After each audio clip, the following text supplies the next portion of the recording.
At dawn on a southern cotton plantation, rations were doled out.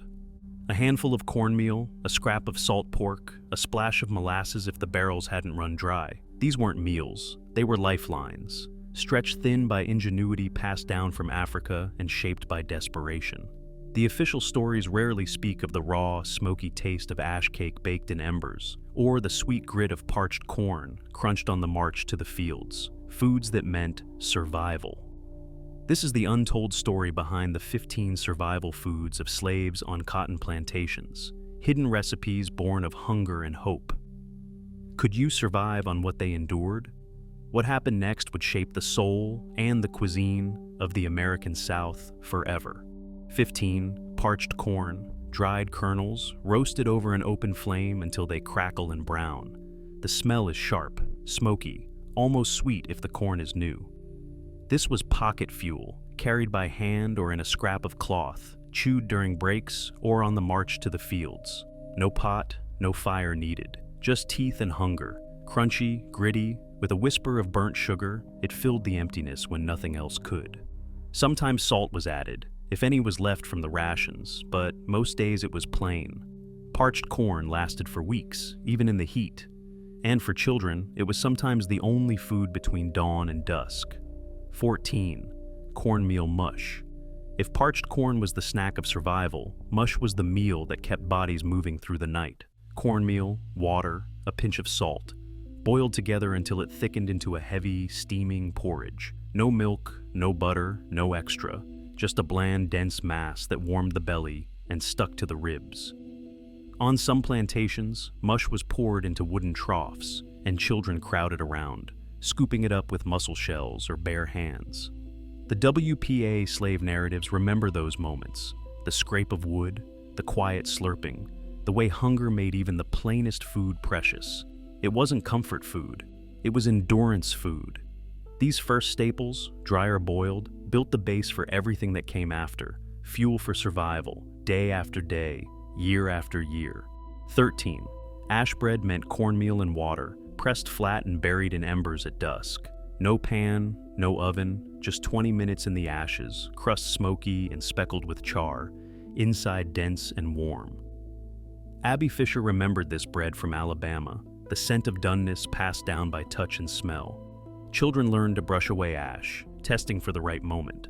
Sometimes, a sliver of salt pork sizzled nearby, its fat pooling just enough to grease the cake or stretch into the next stew. 3 pounds of pork a week, if the ration held, but most days meant scraping by on fatback and salt, every scrap stretched thin. 12. Molasses water, a spoonful of thick black syrup stirred into a tin cup. Sweetness so rare it felt medicinal, and sometimes it was, poured over ash bread or given for coughs. Overseers called it a tonic, but in the quarters, molasses was a lifeline, traded in whispers, sometimes stolen, always shared. The taste was sharp, earthy, with a metallic tang that lingered. It lifted spirits, fueled tired bodies, and for a moment, made the world softer. 11. Salt pork arrived in briny slabs, fatback, rind, or a chunk of meat. 3 pounds a week, measured in ledgers, praised by slaveholders for good cooking, even as the pieces shrank. Boiled, fried, or rendered, it was more salt than meat. Flavor stretched across days of cornmeal. Sometimes, a bit was traded at night, a risky barter for a taste of something different. Smoke, salt, and the faint hope of fat. These flavors lingered longest. 10.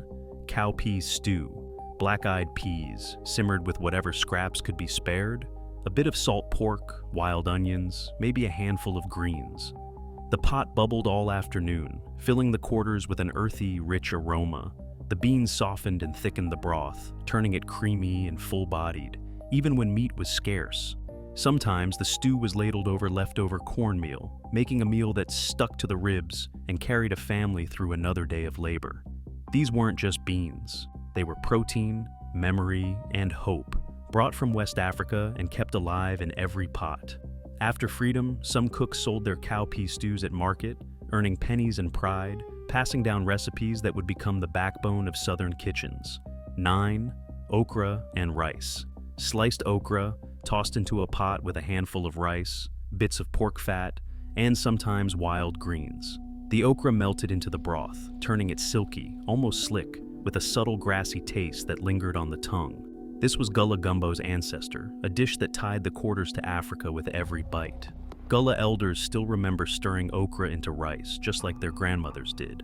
The texture was soft, the flavor deep and green, the feeling home, even in a place that tried to strip it away. Would you have found comfort in that bowl, knowing it carried stories older than the plantation itself? 8 wild greens, dandelion, pokeweed, purslane, plants now seen as weeds once meant survival. Mothers walked the fields at dawn, teaching children to spot the right leaves, warning which could heal and which could harm. Pokeweed required a double boil, with water discarded each time, or it would burn mouth and stomach. The sharp, earthy taste signaled vitamins missing from weeks of cornmeal and pork fat. WPA accounts recall the quiet lessons: hands brushing dew, eyes searching for the right green. 7. Cabbage cores. The outer leaves went to the master's table, but the tough white hearts came to the quarters. Boiled long in salted water, sometimes with a scrap of pork fat, the cores softened, their sweetness coaxed out. Children chewed the fibrous chunks, wasting nothing, savoring what others threw away. 6. Field pea bread. When cornmeal ran out, dried field peas were ground and mixed with what little meal remained. The result? Dense, coarse bread, protein and calories in every slice. Recipes for pea bread survive in old cookbooks, reminders of hunger and ingenuity, when even a handful of peas could stretch a meal. 5. Pot liquor and offal grit. When the greens were gone from the pot, what remained was a cloudy, mineral-rich broth. Pot liquor, or pot liquor as some called it. This was no afterthought. Abby Fisher, born enslaved in Alabama, wrote about saving every drop. The liquor shimmered with fat and salt, thickened by hours of simmering bones and scraps until the broth turned slick with gelatin. Children waited for the first ladle. Elders sipped it hot, letting the warmth seep in. The aroma was sharp, earthy greens, smoked pork, a hint of something wild. Nothing wasted, not even the water. But the real grit came from the offal: feet, tails, chitlins, whatever the butcher could slip away. William, who worked the block in Mississippi, told the WPA how he'd pass marrow bones to the children, bones meant for the master's dogs. Those bones boiled for hours, softening until even the smallest hands could gnaw them clean. The kitchen filled with the heavy, almost sweet smell of boiling fat and cartilage, a scent that clung to skin and hair. It took patience, muscle, and a willingness to eat what others would not. Yet in that pot, every scrap became strength. Every sip a lesson in survival shared by the whole quarter. 3. Small game and river fish. When rations ran thin or the overseer's tally came up short, survival meant slipping into the woods or down to the water's edge. Children learned to set snares for rabbit, just a twisted loop of wire, hidden near a bramble patch. If luck held, a rabbit might be ash-baked for 45 minutes, the meat smoky and tough, bones picked clean under the stars. Squirrel, possum, anything that moved, caught, skinned, and roasted over coals, sometimes with only a sprinkle of salt. The taste was wild, gamey, and strong, a flavor you'd never forget. Nights by the river, lines dropped for catfish or perch, the air thick with mud and hope. A fresh catfish, flaky and mild, meant a rare feast.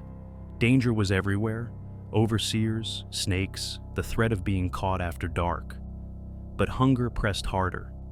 And then there were the hidden gardens, tucked behind cabins or at the edge of the woods.